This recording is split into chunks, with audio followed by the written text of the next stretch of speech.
Inilah kita Universitas Kristen Indonesia.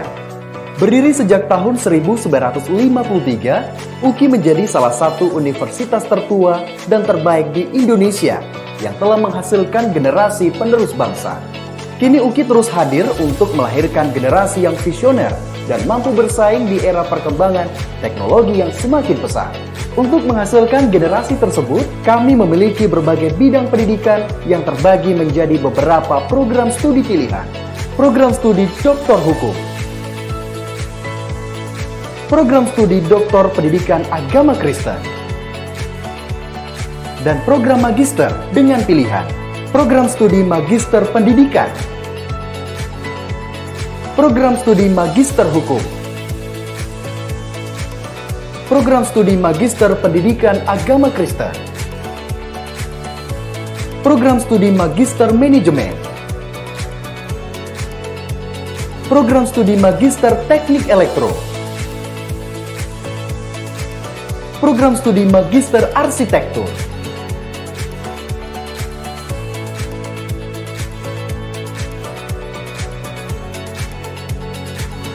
sedangkan untuk program sarjana, kami memberikan pilihan-pilihan untuk generasi yang ingin menjadi tenaga pengajar, seperti Fakultas Keguruan dan Ilmu Pendidikan, program studi Bimbingan Konseling, program studi Pendidikan Matematika, program studi Pendidikan Biologi, program studi Pendidikan Agama Kristen, program studi Pendidikan Fisika, program studi Pendidikan Kimia, Fakultas Sastra dan Bahasa, program studi Sastra Inggris, program studi Pendidikan Bahasa Inggris, program studi Pendidikan Bahasa Mandarin.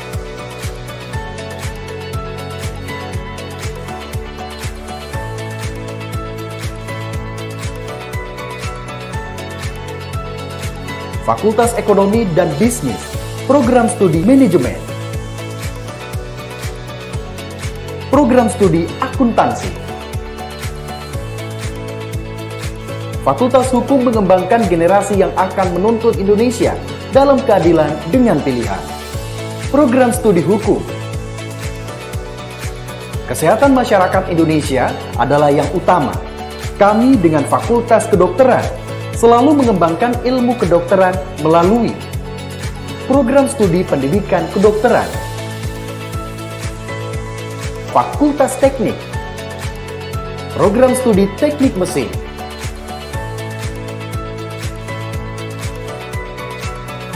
program studi Teknik Elektro,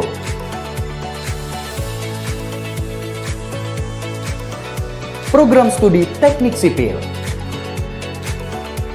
program studi Arsitektur,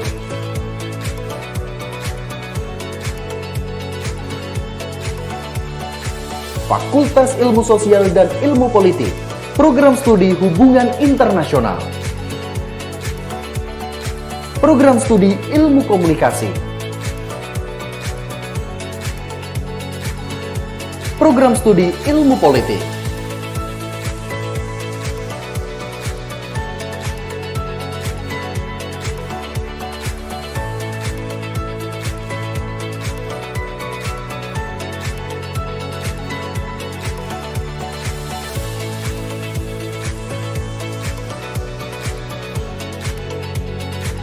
Kami mempersiapkan tenaga yang ahli dan siap terjun untuk masyarakat Indonesia dengan program diploma dan sarjana terapan Fakultas Vokasi, program sarjana terapan fisioterapi, program sarjana terapan analisis keuangan, program studi keperawatan,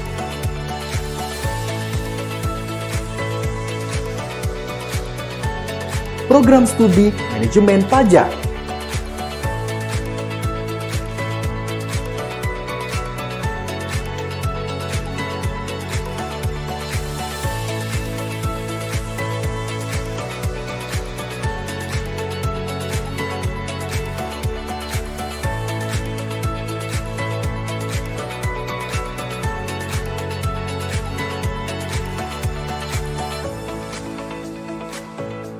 menyadari bahwa metode pembelajaran berbasis teknologi menjadi suatu hal yang harus dikembangkan, khususnya di Universitas Kristen Indonesia. Dengan dukungan teknologi tinggi, UKI mempersiapkan diri menjadi universitas berskala internasional yang bermutu, mandiri, dan inovatif di bidang tridharma perguruan tinggi. UKI menerapkan paradigma pendidikan Merdeka Belajar, Kampus Merdeka, yang sesuai dengan karakter masyarakat Indonesia.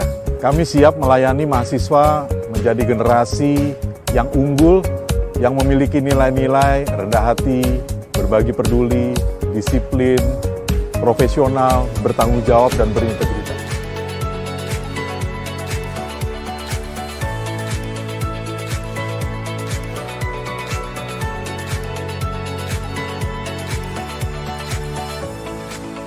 UKI akan selalu ada untuk kemajuan generasi bangsa Indonesia dengan menerapkan pendidikan berstandar internasional di era digital saat ini.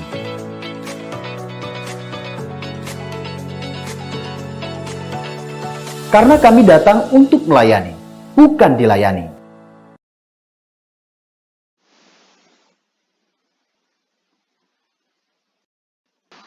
Yang terhormat, Ketua Program Studi S1 FKIP UKI, Ibu Christina Metalika Samosir, MPDK. Dan yang terhormat, Bapak Ibu dosen FKIP, Bapak Ibu fasilitator, Bapak Ibu pengawas PAK, serta Bapak Ibu guru PAK seluruhnya yang tidak bisa saya sebutkan satu persatu. Sebelum kita lanjut pada acara berikutnya, saya akan membacakan susunan acara hari ini. Acara diawali dengan doa pembuka, menyanyikan lagu Indonesia Raya, sambutan-sambutan. Sesi pertama, penjelasan Permendikdasmen nomor 13 tahun 2025 dan implementasi pendekatan deep learning yang disampaikan oleh Bapak Dr. Yogi Anggrena MPD. Sesi kedua, jalinan komponen kurikulum Merdeka, mata pelajaran PAK dalam pendekatan deep learning yang disampaikan oleh Ibu Pendeta Jansa Belandina Non Serrano MSI. Sesi 3 dan 4, desain modul berbasis deep learning yang disampaikan oleh Ibu Norita Yudit Tompah MTH, dan dilanjutkan dengan desain lembar kerja peserta didik berbasis deep learning yang disampaikan oleh Ibu Dr. Novi Amelia Sine MTH. Dan sesi kelima, teks Alkitab dalam pembelajaran PAK yang disampaikan oleh Bapak Dr. Stefanus MTH. Selanjutnya, kami menghimbau kepada seluruh peserta agar dapat merename nama Bapak Ibu dengan nama lengkap. Kemudian, kami mengharapkan Bapak Ibu menggunakan virtual background yang sudah diberikan. Dan untuk memastikan agar Zoom kondusif, kami memohon agar Bapak Ibu tetap mematikan mic dan open kamera selama kegiatan berlangsung. Selanjutnya, mari bersama kita memohon tuntunan dan penyertaan Tuhan untuk kelancaran kegiatan ini melalui doa yang dibawakan oleh Bapak Dr. Stefanus MTH.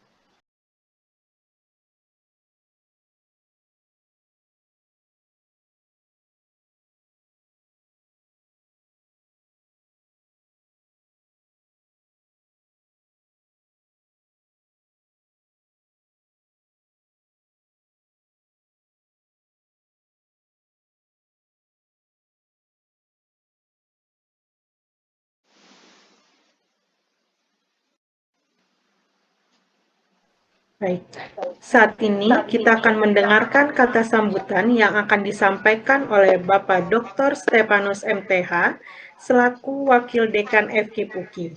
Kepada Bapak dipersilahkan.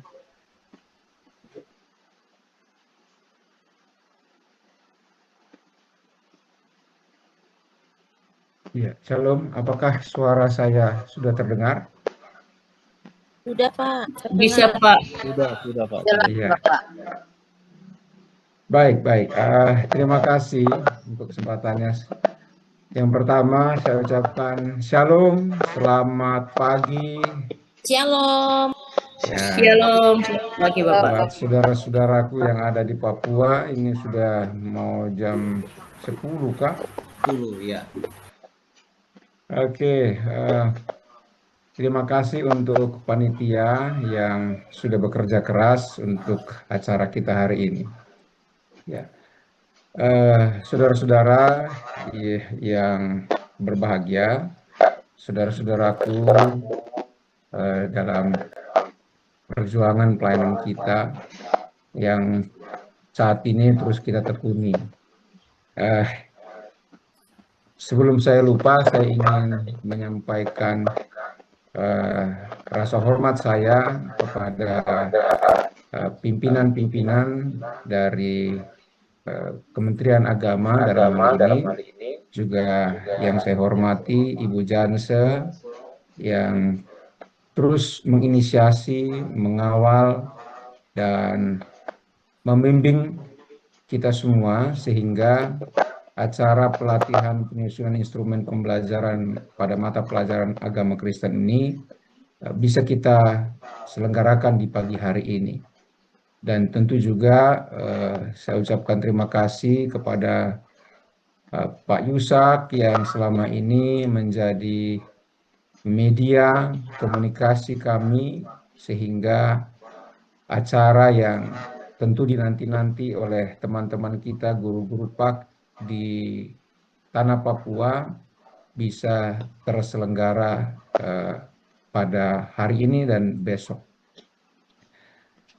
Pertama-tama izinkan saya mewakili seluruh sivitas keluarga besar Sivitas Akademika Fakultas Keguruan dan Ilmu Pendidikan Universitas Kristen menyampaikan rasa syukur dan sukacita yang amat sangat dalam, di mana hari ini kita tidak hanya menyelenggarakan suatu pelatihan, tetapi kita juga mau merajut sebuah ikatan kasih untuk mengukir sebuah komitmen dan menyalahkan semangat ya, pencerahan bagi masa depan anak-anak kita, terutama anak-anak bangsa di bumi cendrawasih. Bapak Ibu, bahwa Papua ada dalam hati kami seluruh Sivitas Akademika FKIP UKI, terutama atau khususnya di program studi pendidikan agama Kristen. Sebab bagi kami Papua merupakan tanah yang istimewa, tanah yang kaya akan keindahan alamnya, tanah yang kaya akan budaya yang luhur, dan kami percaya bahwa di tanah Papua ada jiwa-jiwa yang rindu akan ketenangan dan terang firman Tuhan.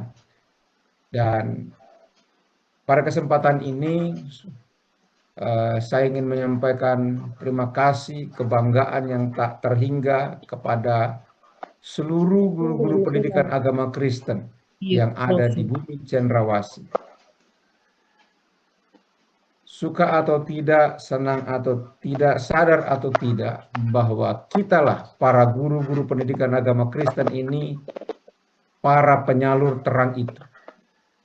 Tangan-tangan andal yang dipercaya Tuhan untuk membentuk karakter, menanamkan nilai-nilai iman, dan kitalah atau di tangan kitalah guru-guru agama Kristen itu, kita bisa memandu generasi penerus untuk mereka bisa mengenal kasih Kristus yang agung itu. Dan kita tahu semua bahwa tantangan zaman terus berubah, dunia berubah dengan cepat dan kompleks, dan itu menuntut pendekatan yang tidak lagi sekedar ada di permukaan.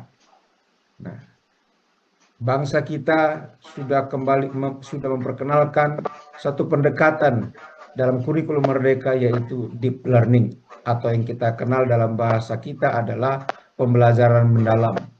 Dan ini juga menjadi salah satu poin penting yang akan menjadi topik pembahasan kita dalam pelatihan ini, supaya ini bisa menjadi sebuah jawaban dalam kita mengajar melakukan pendekatan deep learning. Nah, ini bukan sekedar metode, tetapi sebuah filosofi, ya, sebuah undangan untuk kita semua tidak hanya menjadi seorang guru yang hanya mentransfer pengetahuan, tetapi kita menjadi seorang guru agama Kristen ketika mengajar bisa menyentuh hati, menggugah pikiran siswa kita supaya mereka berpikir kritis, dan deep learning ini juga akan mengaitkan iman dan denyut nadi kehidupan sehari-hari anak-anak didik kita nantinya. Nah, tentu kita sebagai guru agama, kita ingin mereka bukanlah belajar dengan cara menghafal, tetapi kita ingin dalam kita mengajar mereka ada sebuah hubungan yang hidup. Dan hubungan itu tentu kita bawa mereka kepada hubungan kepada Sang Pencipta. Tetapi lebih dari sekedar kita menyusun instrumen yang hari ini kita akan pelajari, apapun instrumen itu yang canggih, ya. Tetapi tetap kita adalah pelatih-pelatih, kita adalah orang-orang yang dilatih. Tetap di tangan kita lah kualitas pembelajaran itu. Ya. Kenapa saya katakan demikian? Karena dedikasi kita yang kita berikan tanpa batas, ya, yang Ibu Bapak Guru Pak di Tanah Papua sudah tunjukkan. Tetapi apa daya, dedikasi kita ini seringkali terkendala, ya. Di tengah keterbatasan dan medan yang tidak mudah, yang bisa kita pahami bersama bagaimana perjuangan Ibu Bapak yang ada di Tanah Papua. Jeripaya saudara-saudaraku di dalam membina anak-anak yang ada di lembah-lembah yang sunyi, di pinggiran-pinggiran kota atau di pinggiran-pinggiran pantai, di sudut-sudut Papua yang terpencil, itu adalah sebuah pelayanan yang mulia. Dan percayalah, itu sebuah pelayanan yang berharga di mata Tuhan. Nah, melalui kolaborasi, ya, antara FKIP UKI dan Direktorat Bimas Kristen Kementerian Agama RI, kami ingin menyampaikan satu pesan yang jelas bahwa saudara-saudaraku, guru-guru agama Kristen di Tanah Papua, kalian tidak berjalan sendiri. Sekali lagi, kalian tidak berjalan sendiri.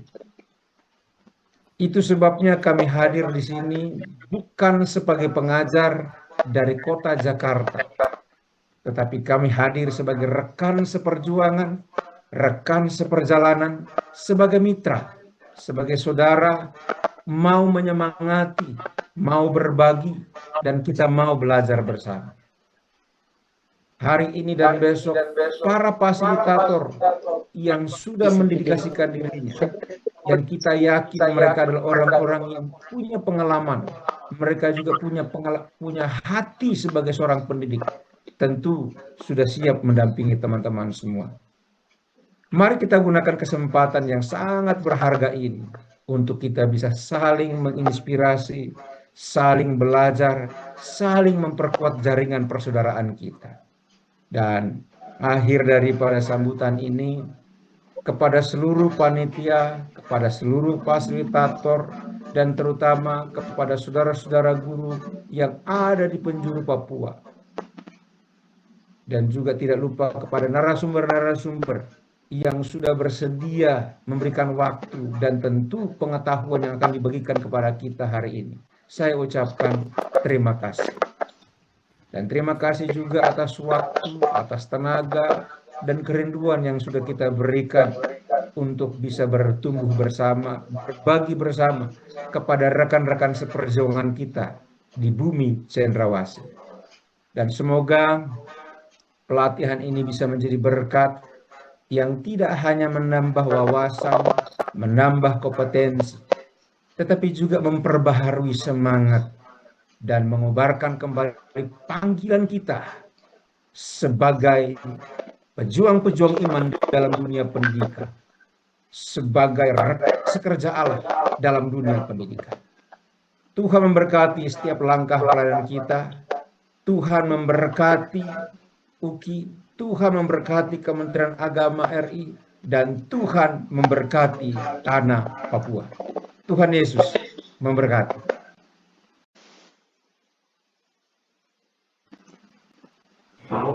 Terima kasih Bapak untuk sambutannya. Selanjutnya kita akan mendengarkan sambutan sekaligus pengarahan dari Direktur Pendidikan Kristen Bimas Kristen Kementerian Agama Republik Indonesia, sekaligus membuka kegiatan kita pada pagi hari ini kepada Bapak Dr. Suarsono SPAK MM. Kepada Bapak dipersilahkan. Baik, terima kasih. Shalom, salam sejahtera untuk kita semua. Shalom Bapak, selamat pagi. Bagi yang sama-sama kita hormati, Dekan FKIP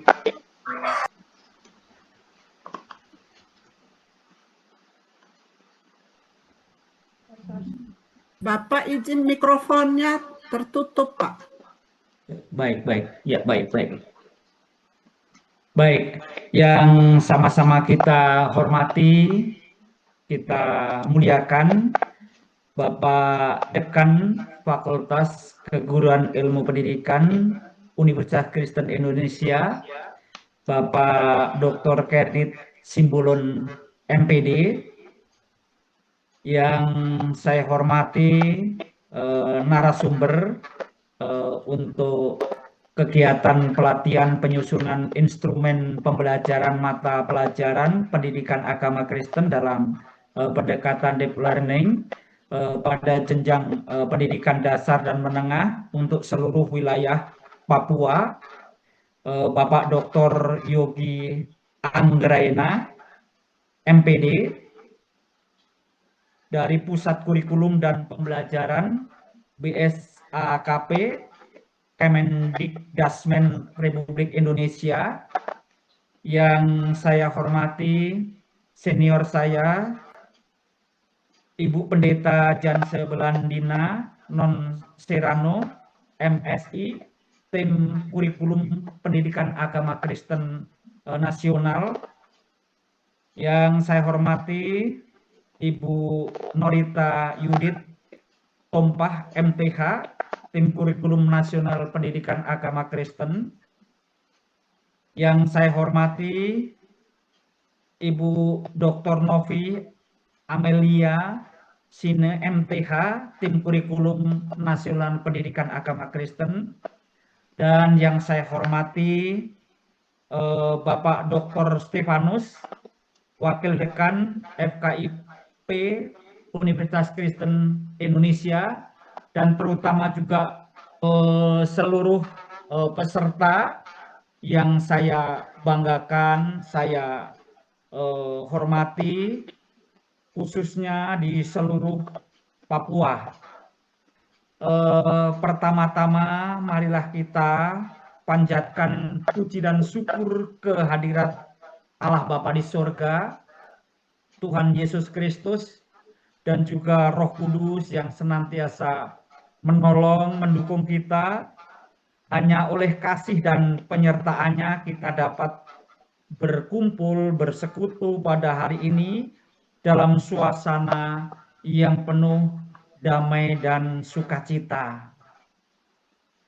Untuk sama-sama dalam pelatihan penyusunan instrumen pembelajaran mata pelajaran pendidikan agama Kristen dalam pendekatan deep learning pada jenjang pendidikan dasar dan menengah, seluruh wilayah Papua dalam keadaan sehat dan juga sukacita. Ibu Bapak yang saya hormati, istilah deep learning dalam dunia pendidikan bukanlah kurikulum baru, melainkan sebuah pendekatan pembelajaran yang menekankan 3 elemen utama,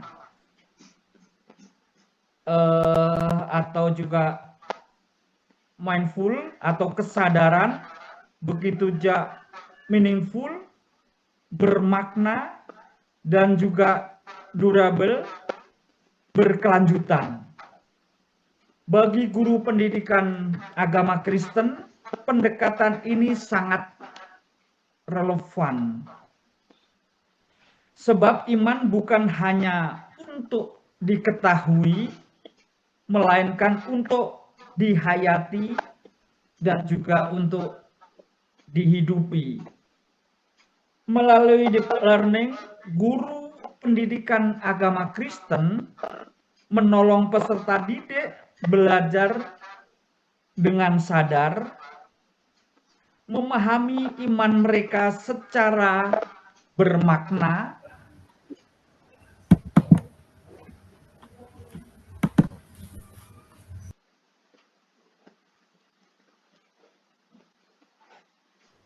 Bapak Mohon izin Pak, mic-nya mikrofonnya tertutup lagi.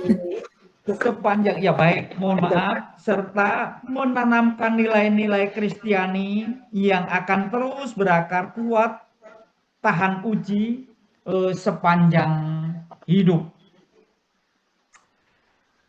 Namun kita juga tidak boleh menutup mata bahwa penerapan deep learning di lapangan tidak terlepas dari berbagai tantangan. Salah satu tantangan utama adalah pemahaman yang belum rata tentang pendekatan ini. Suara lagi.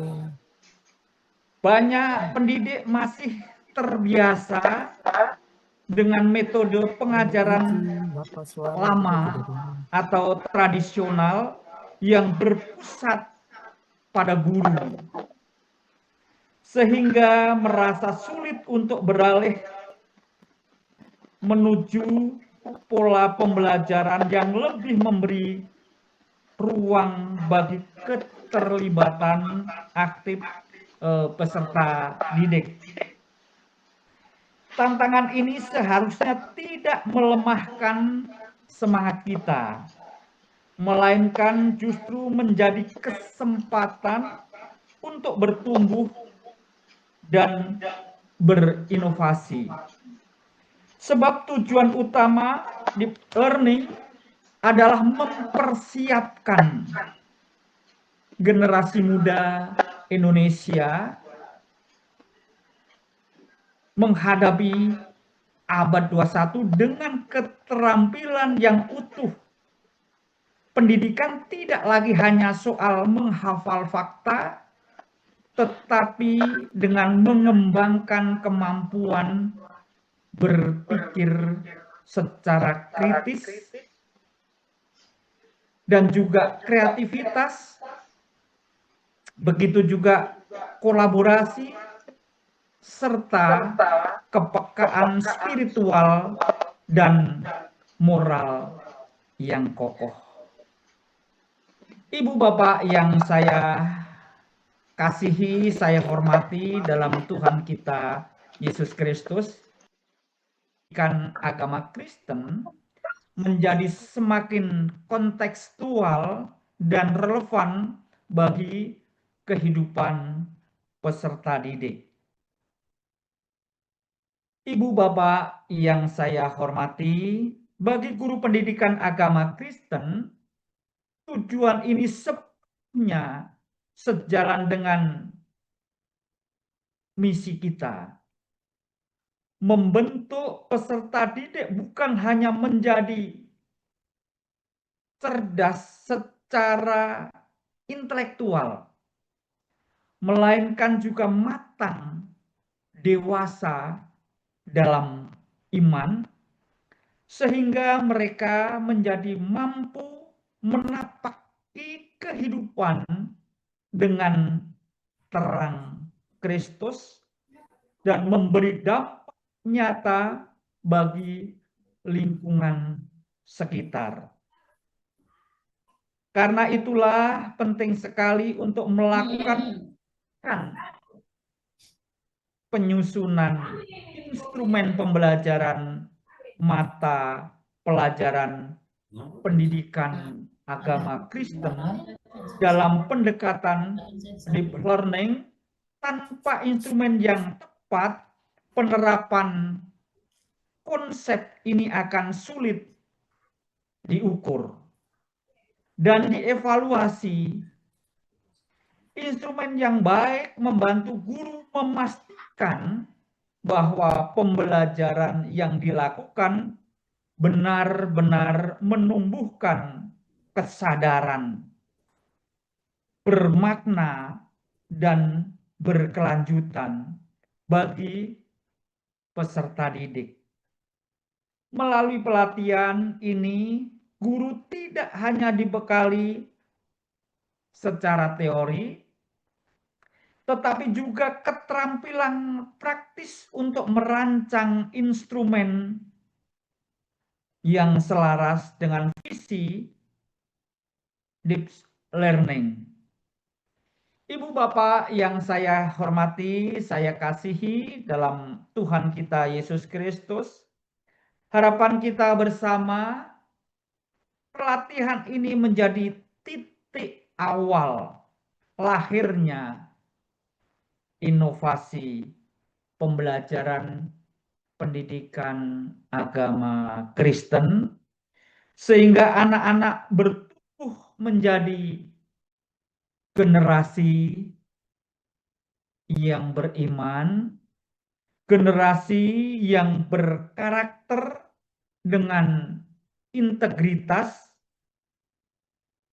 empati, terampil, sekaligus berdaya saing dalam menghadapi tantangan masa depan. Di samping itu, hal ini juga sejalan dengan arah kebijakan nasional tentang implementasi deep learning yang menempatkan guru sebagai garda terdepan transformasi pendidikan.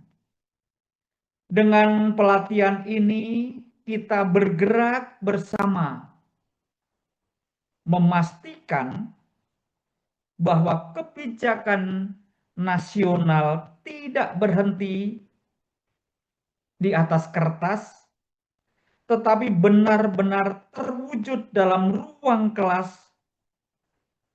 khususnya dalam pembelajaran pendidikan agama Kristen. Mari kita optimis dengan persiapan yang matang,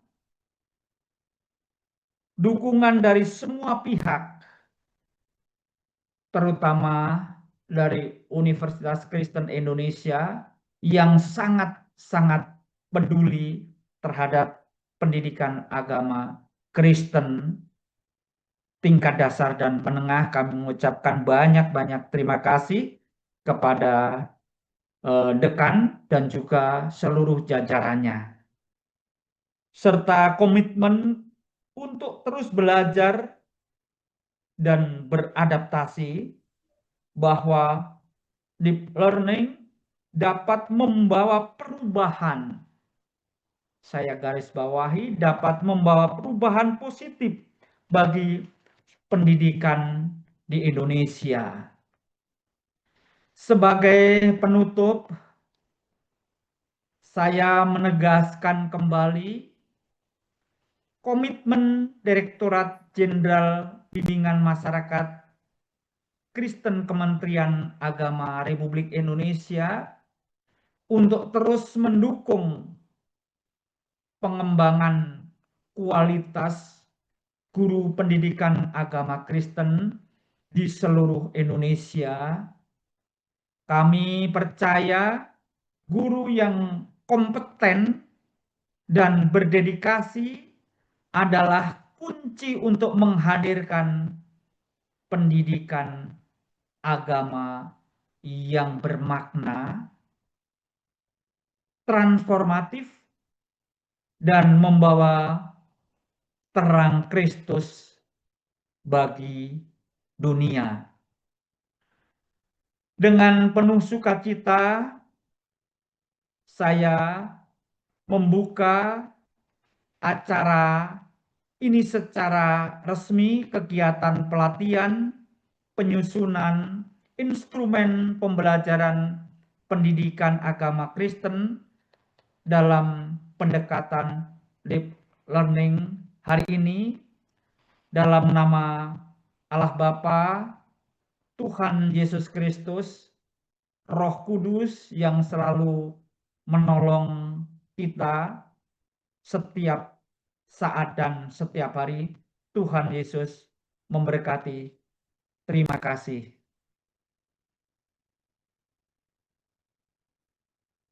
Baik, Jakarta, terima kasih. Desember 2025, Direktur Pendidikan Kristen Suarsono. Terima kasih. Baik, terima kasih untuk pengarahan dari Bapak Dr. Suarsono. Selanjutnya, saya mengharapkan kepada peserta pelatihan untuk open kamera agar kita bisa foto bersama. Ya, yang akan nanti difoto oleh panitia. Baik.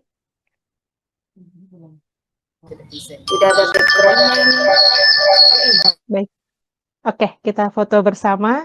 1, 2, 3. Slide kedua. 1, 2, 3. Oke, slide selanjutnya. 1, 2. Baik. Selanjutnya. 1, 2. Oke. Di slide selanjutnya. 1, 2. Oke. Terima kasih Bapak Ibu. Baik, tanpa menunggu lama, saat ini kita akan masuk ke sesi pertama dengan topik Permendikdasmen nomor 13 tahun 2025 dan implementasi pendekatan deep learning di sekolah yang disampaikan oleh Bapak Dr. Yogi Anggrena MPD dari Pusat Kurikulum dan Pembelajaran BSAKP Kemendikdasmen RI.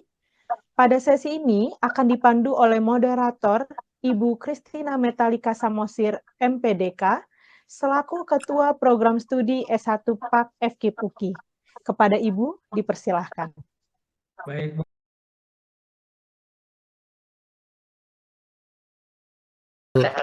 Oke, baik. Kita bertemu kembali ya Pak Yogi. Iya. Ya, sebelumnya terima kasih kepada Bapak Dr. Suarsono yang sudah membuka kegiatan kita pada hari ini. Terima kasih Bapak untuk kehadirannya. Kita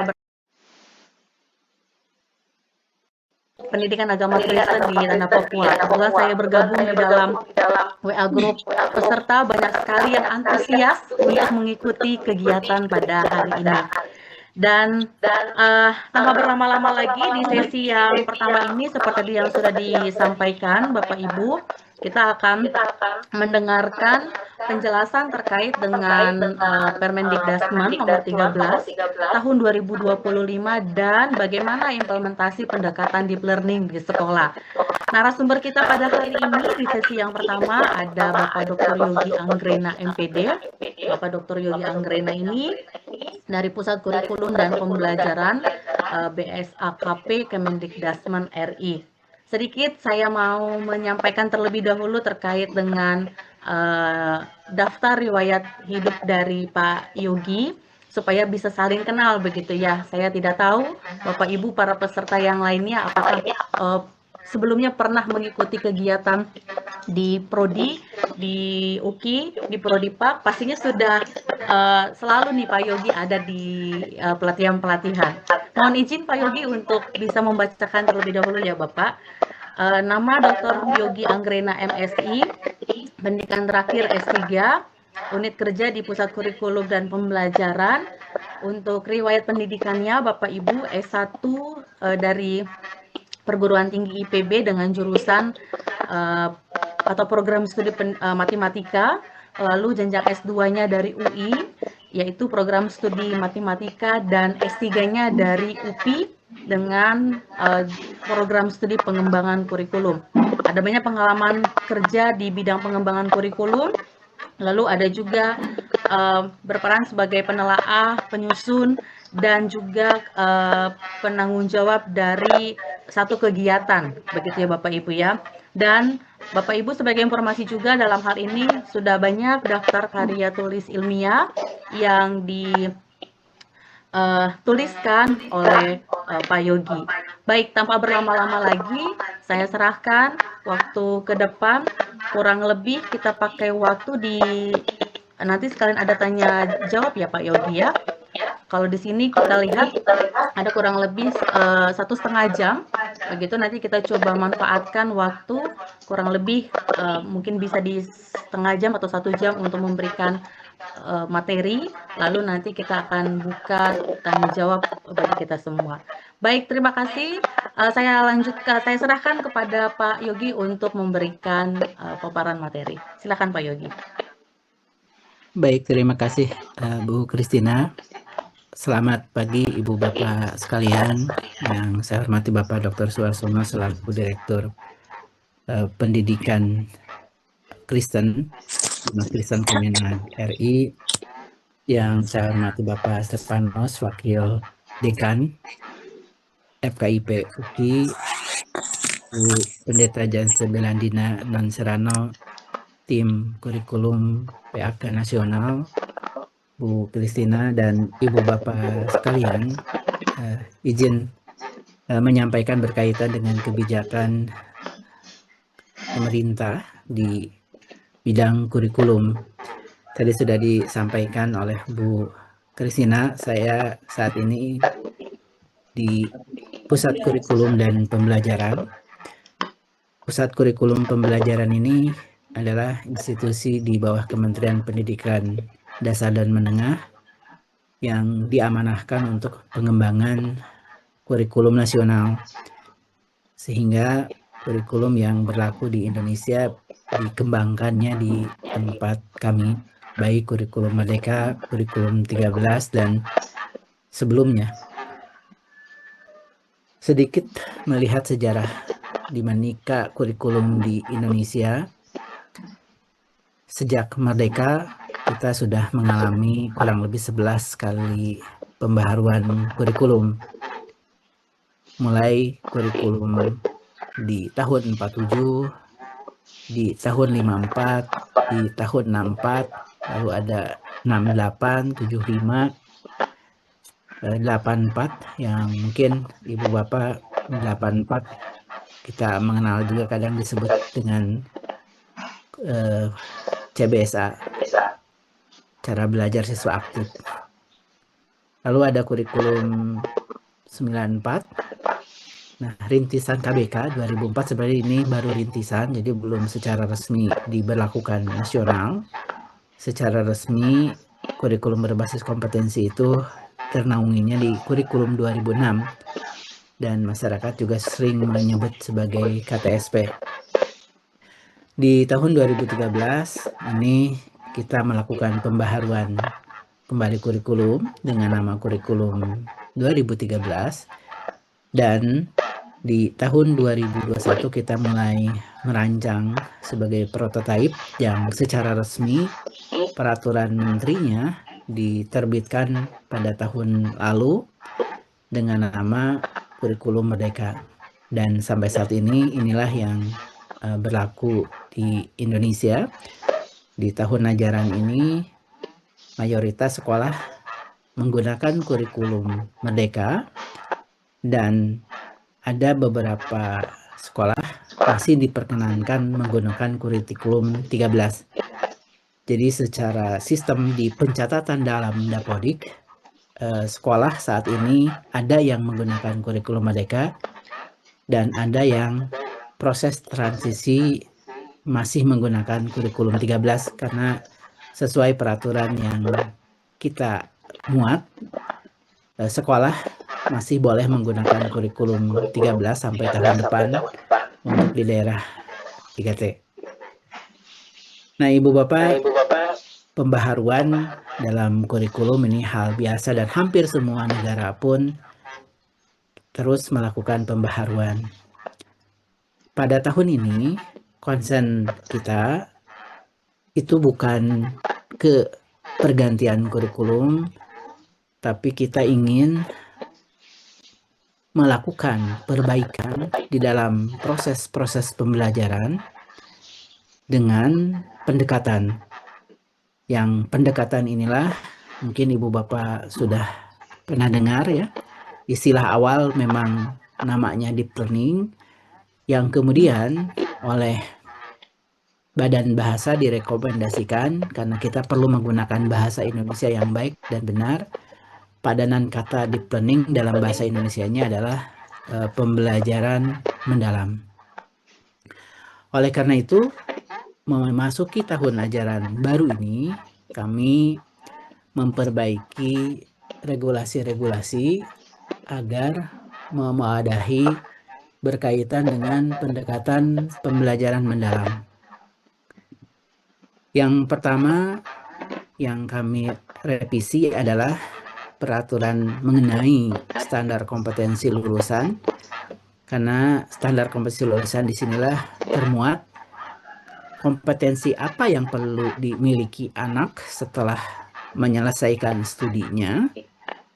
Nah, disinilah tertuang sebelumnya kompetensi yang perlu dimiliki anak itu ada 6 dimensi dan dikenal dengan nama profil pelajar Pancasila. Kemudian berdasarkan berbagai pertimbangan, kemampuan peserta didik inilah kita revisi dari 6 dimensi menjadi 8 dimensi dengan nama profil lulusan. Salah satu yang poin masuk ke dalam dimensinya adalah terkait dengan kesehatan, karena di dalam tujuan pendidikan nasional dimensi kesehatan itu hal yang perlu dikuasai oleh peserta didik. Lalu kami pun melakukan revisi berkaitan dengan muatan esensial apa yang perlu dipelajari peserta didik, muatan wajibnya dengan merevisi standar isi. Nah, setelah 2 standar ini direvisi, maka kami di kementerian merevisi peraturan terkait dengan kurikulum. Namanya itu adalah perubahan atas peraturan nomor 12 tahun 2024 tentang kurikulum pada jenjang PAUD, dasar, dan menengah. Ibu Bapak, ini dalam bahasa hukum, perubahan atas peraturan itu menekankan bahwa kita tidak mengganti peraturan lama. Peraturan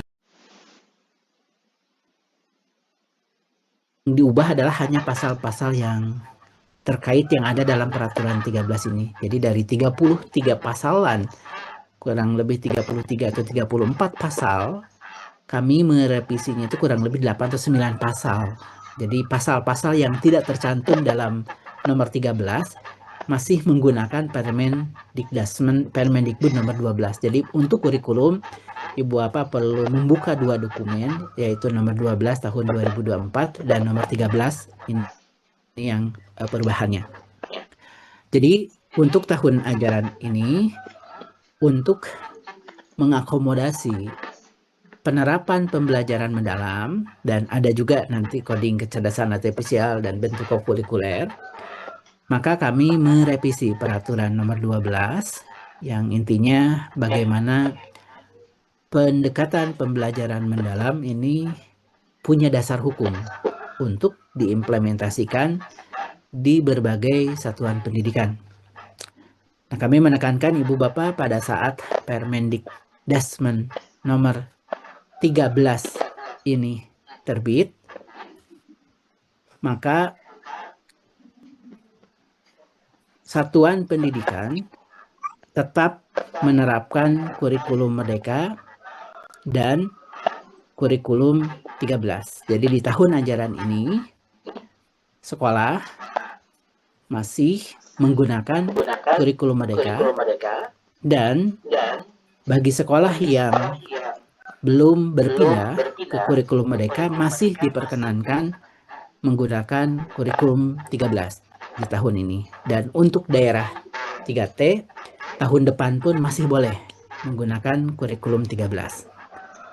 Jadi tidak atau belum ada pergantian kurikulum untuk di tahun ajaran ini.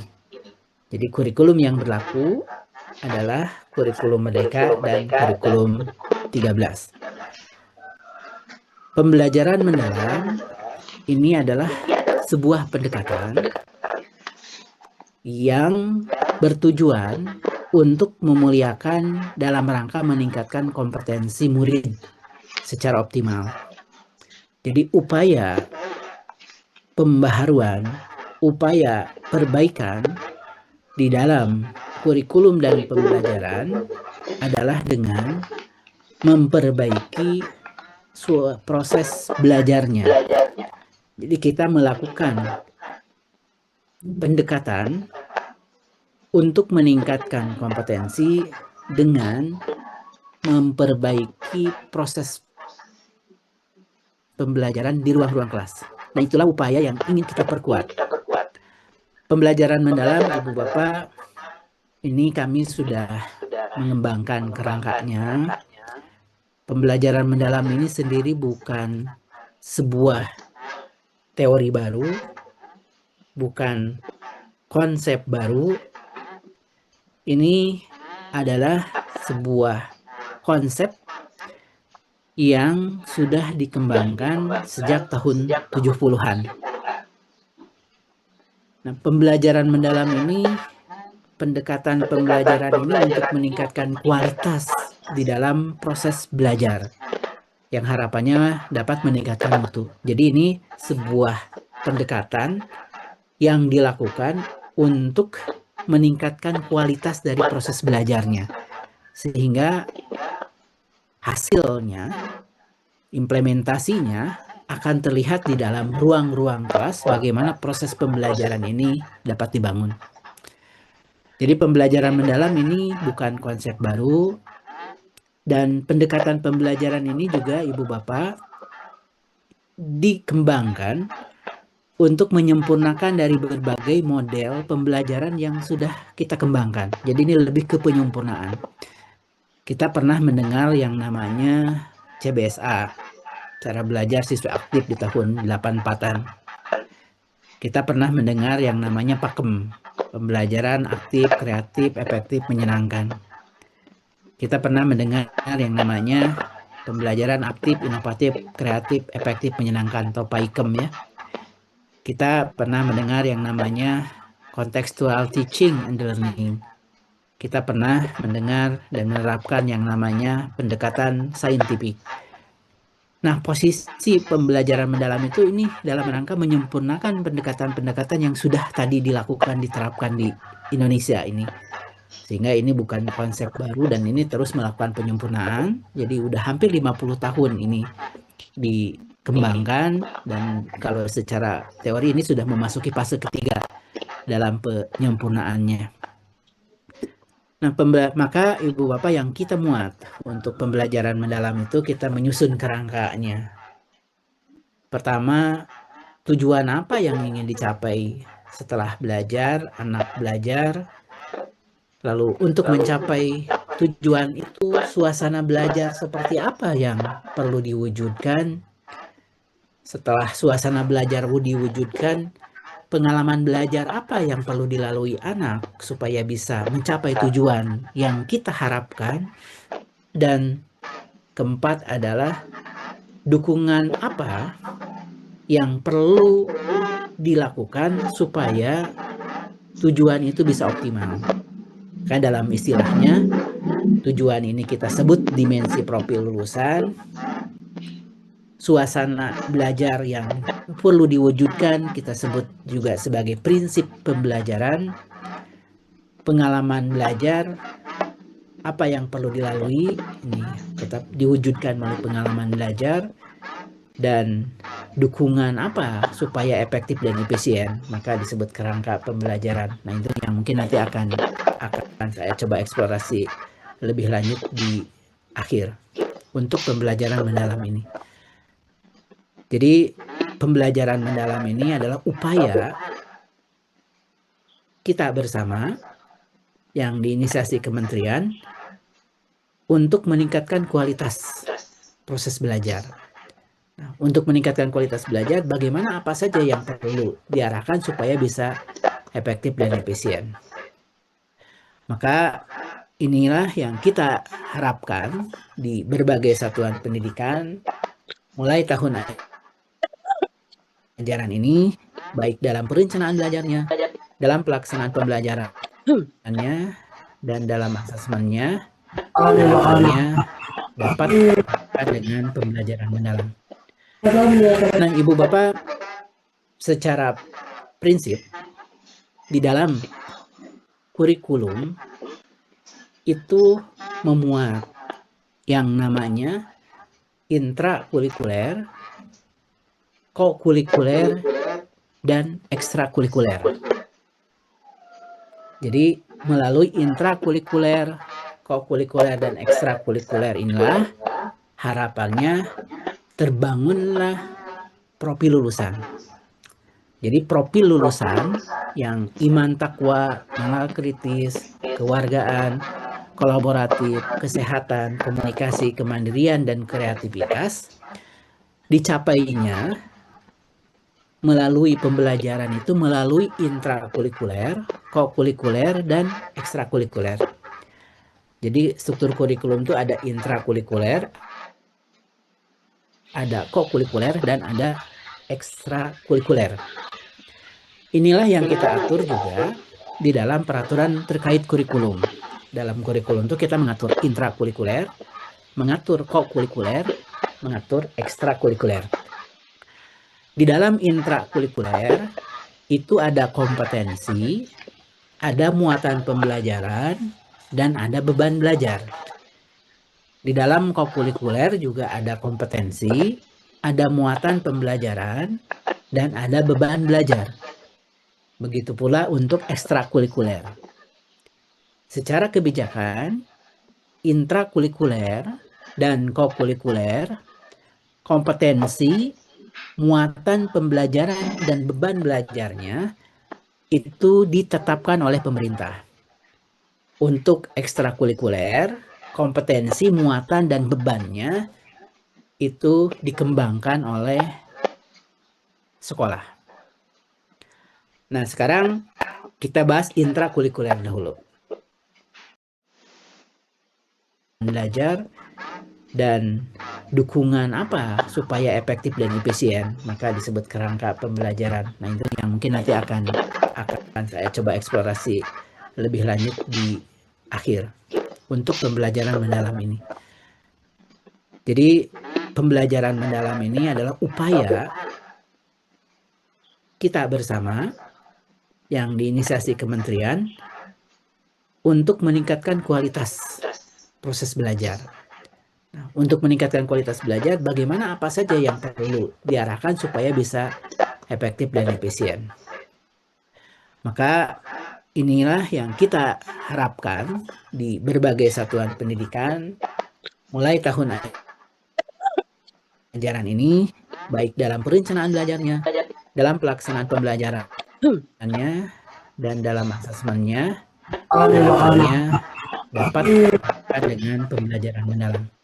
Nah, Ibu Bapak, secara prinsip di dalam kurikulum itu memuat yang namanya intrakurikuler, kokurikuler, dan ekstrakurikuler. Jadi melalui intrakurikuler, kokurikuler, dan ekstrakurikuler inilah harapannya terbangunlah profil lulusan. Jadi profil lulusan yang iman takwa, nalar kritis, kewargaan, kolaboratif, kesehatan, komunikasi, kemandirian, dan kreativitas dicapainya melalui pembelajaran itu melalui intrakurikuler, kokurikuler, dan ekstrakurikuler. Jadi struktur kurikulum itu ada intrakurikuler, ada kokurikuler, dan ada ekstrakurikuler. Inilah yang kita atur juga di dalam peraturan terkait kurikulum. Dalam kurikulum itu kita mengatur intrakurikuler, mengatur kokurikuler, mengatur ekstrakurikuler. Di dalam intrakurikuler itu ada kompetensi, ada muatan pembelajaran, dan ada beban belajar. Di dalam kokurikuler juga ada kompetensi, ada muatan pembelajaran, dan ada beban belajar. Begitu pula untuk ekstrakurikuler. Secara kebijakan, intrakurikuler dan kokurikuler, kompetensi, muatan pembelajaran, dan beban belajarnya itu ditetapkan oleh pemerintah. Untuk ekstrakurikuler, kompetensi, muatan, dan bebannya itu dikembangkan oleh sekolah. Nah, sekarang kita bahas intrakurikuler dahulu. Intrakurikuler, kompetensinya itu dalam bentuk capaian pembelajaran. Jadi capaian pembelajaran itu adalah bentuk kompetensi dari intrakurikuler. Untuk saat ini ya Ibu Bapak ya. Jadi kalau Ibu Bapak flashback sebelumnya mungkin ya, di kurikulum 13 dan di kurikulum 2006, kompetensi intrakurikuler itu disebut kompetensi dasar. Jadi kalau yang masih menggunakan kurikulum 13 dan yang menggunakan kurikulum 2006 dulu ya, kalau sekarang 2006 secara sistem semestinya sudah tidak ada, tapi dalam implementasi mungkin perlu cek, tapi secara data Dapodik 2006 itu sudah selesai di 2019.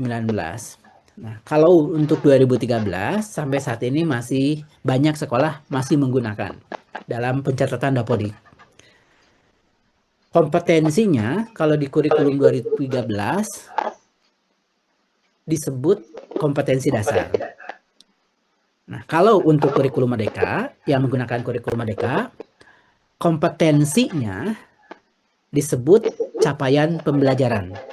Jadi bentuk kompetensi dari intrakurikuler kalau dulu disebut kompetensi dasar, kalau sekarang disebut capaian pembelajaran. Jadi intra kan kompetensinya apa intrakurikuler? Sekarang capaian pembelajaran. Sebelumnya apa? Kompetensi dasar ya. Jadi bagi yang masih mungkin sekolahnya masih menggunakan K13, istilahnya mungkin masih mengenal kompetensi dasar. Jadi kompetensi dasar atau capaian pembelajaran itu adalah bentuk kompetensi dari intrakurikuler. Nah, itu pertama kompetensi kan. Karena intrakurikuler itu ada kompetensi, lalu ada muatan pembelajaran. Nah, muatan pembelajaran untuk intrakurikuler disebut mata pelajaran. Jadi mata pelajaran ada yang namanya matematika, ada yang namanya bahasa Indonesia, ada yang namanya pendidikan Pancasila, ada yang namanya ilmu pengetahuan alam, ada yang namanya ilmu pengetahuan sosial gitu. Kalau untuk SMA ada yang namanya fisika, kimia, biologi. Untuk agama ada yang namanya pendidikan agama, Kristen dan budi pekerti. Itu adalah bentuk dari muatan pembelajaran pada intrakurikuler. Jadi bentuk dari muatan pembelajaran sebuah intrakurikuler disebut mata pelajaran. Jadi sini jelas ya, capaian pembelajaran atau kompetensi dasar itu adalah diperuntukkan untuk intrakurikuler. Jadi nanti tidak salah meletakkan posisinya.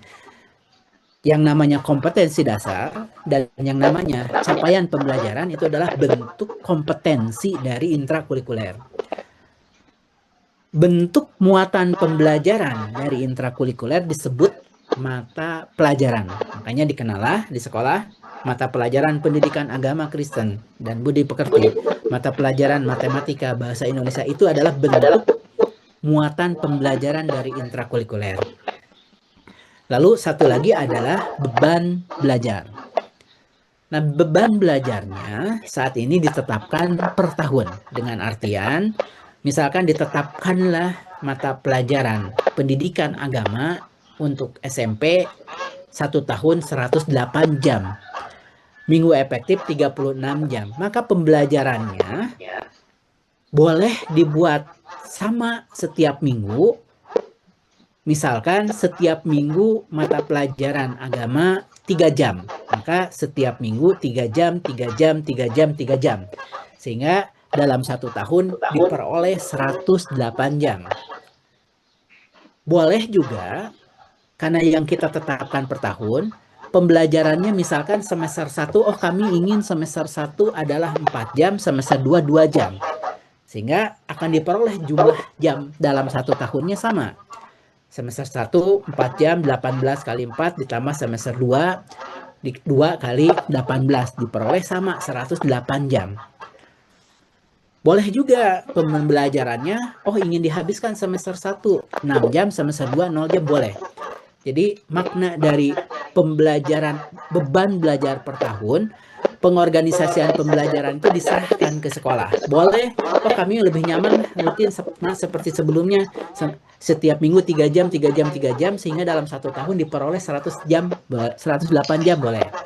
Oh kami karena di semester 2 gurunya ada cuti, mungkin cuti hamil atau cuti melahirkan, sehingga di semester kedua gurunya tidak ada, maka pembelajarannya mau dihabiskan di semester 1 saja. Sehingga semester 1-nya menjadi 6 jam, 6 jam, 6 jam, semester 2-nya 0 jam. Boleh juga seperti itu. Atau semester 1-nya 4 jam, semester 2-nya 2 jam. Itu memungkinkan. Jadi pengorganisasian pembelajarannya yang penting total dalam 1 tahunnya sama. Oh kami lebih nyamannya rutin kok sama seperti sebelumnya, nggak bingung ya, silahkan juga. Nah kami memberikan fleksibilitas. Ini untuk intrakurikuler. Jadi untuk intrakurikuler kompetensinya untuk yang menggunakan kurikulum Merdeka tetap dalam capaian pembelajaran, muatan pembelajarannya tetap dalam bentuk mata pelajaran, dan beban belajarnya tetap per tahun. Apa yang baru untuk Permendikdasmen 13 ini? Untuk yang barunya, Ibu Bapak, adalah adanya mata pelajaran coding dan kecerdasan artifisial sebagai mata pelajaran pilihan mulai kelas 5. Jadi untuk intrakurikuler kompetensinya tetap dalam capaian pembelajaran, muatan nama mata pelajarannya tetap secara umum, yang lain tetap ya, tidak ada pengurangan alokasi waktu juga tidak ada. Nah, yang ada adalah menawarkan mata pelajaran pilihan yang namanya coding kecerdasan artifisial sebagai mapel pilihan. Jadi sebagai mapel pilihan, maka dibuka sesuai SDM yang tersedia. Kalau gurunya ada silahkan, kalau siswanya tertarik silahkan. Jadi kalau gurunya tidak ada atau siswanya tidak ada yang tertarik, tidak dibuka, tidak apa-apa, karena sifatnya sebagai mata pelajaran pilihan. Menawarkan mata pelajaran pilihan yang namanya coding kecerdasan artifisial sebagai mapel pilihan. Jadi sebagai mapel pilihan, maka dibuka sesuai SDM yang tersedia. Kalau gurunya ada silahkan, kalau siswanya tertarik silahkan. Jadi kalau gurunya tidak ada atau siswanya tidak ada yang tertarik, tidak dibuka, tidak apa-apa, karena sifatnya sebagai mata pelajaran pilihan. Itu untuk intrakurikuler. Nah, sekarang yang kedua untuk kokurikuler. Karena kan kurikulum itu tadi ya, intra, ko, dan ekstra. Untuk intrakurikuler kompetensinya dalam capaian pembelajaran, muatannya dalam bentuk mata pelajaran, beban belajarnya per tahun. Nah, di dalam intrakurikuler pelaksanaannya harapannya dilakukan dengan pembelajaran mendalam. Ini nanti akan kami ulas lebih lanjut ya, bagaimana pembelajaran mendalam itu dilakukan di dalam intra, dalam kokurikuler. Nah sekarang kokurikuler. Apa itu kokurikuler? Kokurikuler itu adalah kegiatan pembelajaran yang dilaksanakan untuk penguatan, pendalaman, dan atau pengayaan intrakurikuler. Jadi poinnya ya, penguatan, pendalaman, pengayaan kegiatan intrakurikuler dalam rangka pengembangan kompetensi, terutama karakter.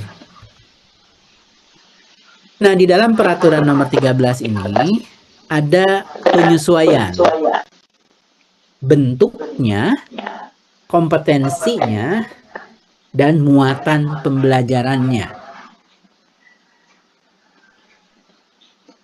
Untuk bentuknya, kalau tahun lalu bentuknya itu berupa proyek penguatan profil pelajar Pancasila atau disingkat P5. Sebelumnya bentuk kokurikuler adalah proyek penguatan profil pelajar Pancasila. Sekarang untuk tahun ajaran baru ini bentuk kokurikulernya diperbaharui menjadi pembelajaran kolaboratif lintas disiplin ilmu, gerakan 7 kebiasaan anak Indonesia hebat, dan atau cara lainnya. Jadi berubah bentuknya, kokurikuler ini dari P5 menjadi lebih bervariatif. Bisa kolaborasi lintas mata pelajaran, bisa gerakan 7 kebiasaan anak Indonesia hebat, dan memungkinkan dengan cara lainnya yang sesuai dengan kekhasan sekolahnya. Jadi kokurikuler itu apa? Kokurikuler adalah kegiatan untuk memperkuat, memperdalam, memperkaya ya, intrakurikuler dalam rangka pengembangan kompetensi terutama pengembangan karakter. Jadi kalau ada program-program dalam rangka mengembangkan karakter siswa, ini bisa jadi bagian dari kokurikuler. Jadi kalau sebelumnya harus berupa proyek, harus berupa P5, ada hasil, ada produk, nah sekarang tidak mesti lagi seperti itu. Bentuknya sudah lebih fleksibel.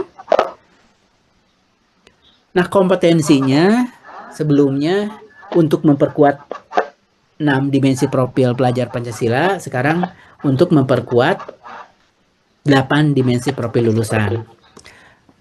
Lalu muatan pembelajarannya. Kalau intrakurikuler kan muatan pembelajarannya disebut mata pelajaran. Nah, kalau kokurikuler, muatan pembelajarannya itu disebut tema. Jadi tema itu adalah bentuk muatan pembelajaran dari kokurikuler. Jadi peletakan tema itu adalah bentuk muatan pembelajaran kokurikuler. Kalau sebelumnya temanya ditetapkan oleh pemerintah, sekarang temanya ditetapkan oleh sekolah. Jadi silahkan. Oh, kami mau menggunakan tema yang sama dengan tahun sebelumnya. Boleh. Oh, kami ingin mengembangkan baru, silahkan. Intinya keputusannya itu adalah ada di satuan pendidikan. Tema apa yang digunakan. Nah, ini untuk kokurikuler. Jadi untuk kokurikuler ya, sekali lagi ulang, kurikulum itu ada intrakurikuler, ada kokurikuler, ada ekstrakurikuler. Intrakurikuler, kokurikuler, dan ekstrakurikuler itu harus ada kompetensi, harus ada muatan pembelajaran, harus ada beban belajar. Untuk intrakurikuler, kompetensinya disebut capaian pembelajaran untuk yang kurikulum merdeka. Kalau yang kurikulum 13 disebut kompetensi dasar. Muatan pembelajaran intrakurikuler itu disebut mata pelajaran. Beban belajarnya per tahun. Untuk kokurikuler, kompetensinya untuk bentuknya dulu. Kompetensinya itu sebelumnya diturunkan dari 6 dimensi profil pelajar Pancasila, sekarang diturunkan dari 8 profil lulusan. Muatan pembelajarannya untuk kokurikuler disebut tema. Kalau sebelumnya temanya oleh pusat, sekarang temanya oleh satuan pendidikan. Beban belajarnya per tahun. Makanya beban belajar per tahun itu yang penting totalnya tercapai di akhir tahun waktu sekian. Misalkan di SMP total untuk kokurikuler 360 jam. Maka yang penting tercapai, bisa jadi dibuat blok, bisa dibuat harian. Misalkan setiap minggu dialokasikan 8 jam misalkan. Untuk kokurikuler bisa jadi ya. Total nanti dalam 1 tahun misalkan apakah tercapai 360 jam. Atau dibuat blok misalkan, oh kami ada waktu 3 minggu full untuk kokurikuler. Lalu ada harian. Yang penting total untuk kokurikulernya tercapai. Nah, pengorganisasiannya bebas. Apakah boleh tiap hari? Boleh. Boleh tiap minggu? Boleh. Boleh di blok, silahkan. Makanya beban belajarnya kita sebut per tahun tadi ya. Yang penting total 1 tahun terpenuhi. Lalu yang ketiga, ekstrakurikuler. Ekstrakurikuler ini, Ibu Bapak, kegiatan untuk pengembangan karakter, potensi minat bakat. Nah, kompetensi, nama eskul, dan bebannya dan muatannya itu tuh untuk eskul itu menjadi kewenangan sekolah. Jadi nama eskulnya apa? Silakan sekolah yang menetapkan kompetensinya apa. Yang dititipkan itu adalah sekolah perlu menyediakan, karena jangan sampai tidak tersedia satupun. Harapannya sekolah menyediakan minimal ada pramuka. Kewajibannya itu menyediakan. Jadi kalau anaknya masih bolehkah tidak ambil eskul, masih boleh. Nah, tapi sekolah wajib menyediakan minimal ada. Jadi setidak-tidaknya eskul yang disediakan di sekolah itu ada satu. Setidak-tidaknya ya. Lebih banyak sih lebih bagus. Tapi setidak-tidaknya yang disediakan oleh sekolah ada satu. Jadi kalau ibu bapak sudah ada pramuka, udah kewajiban menyediakan eskul itu sudah tuntas gitu ya. Tidak ada eskul yang lain, silakan. Jadi ini yang mungkin mengingatkan, jadi minimal ada satu eskul yang disediakan di sekolah. Nah, ini untuk pembaharuan eskul. Nah, itu poin-poin ibu bapak berkaitan dengan Permendikdasmen 13. Jadi kurang lebih 8 pasal saja untuk mengakomodasi pembelajaran mendalam coding kecerdasan artifisial. Jadi pembaharuannya itu. Jadi kalau yang sudah menerapkan apalagi dari tahun 2022 gitu ya, ya sudah melanjutkan mungkin beberapa bagian. Yang mungkin akan terasa perubahannya itu adalah kalau sebelumnya adanya P5, sekarang menjadi lebih generik menggunakan bahasa yang umum, kokurikuler dengan bentuknya variasi tadi. Maka kami pun sudah menerbitkan 3 panduan di samping capaian pembelajaran yang mungkin capaian belajar nanti selanjutnya akan dieksplorasi lebih lanjut, karena kan untuk intrakurikuler itu kompetensinya dalam bentuk capaian pembelajaran. Nah, untuk aturan teknisnya ini ada panduan-panduan untuk membantu ibu bapak lebih detail. Dan ini pun beberapa itu revisi.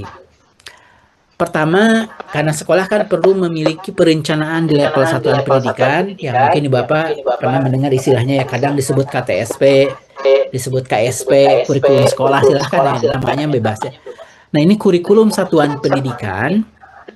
Nah, kami sudah menerbitkan edisi revisinya di tahun 2025.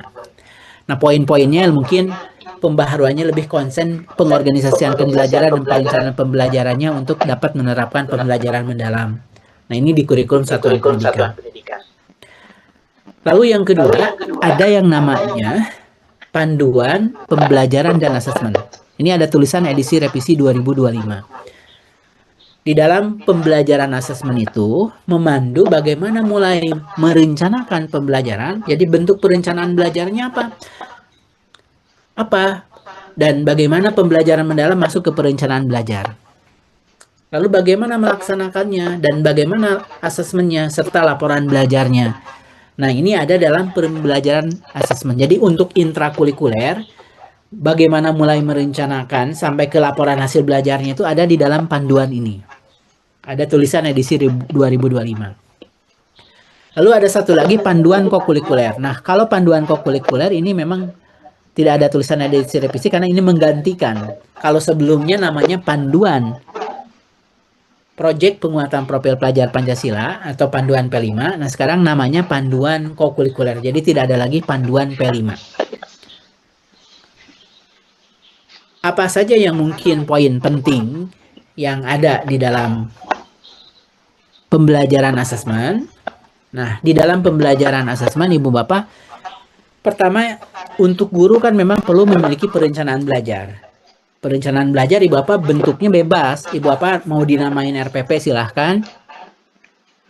Mau dinamain modul ajar silahkan.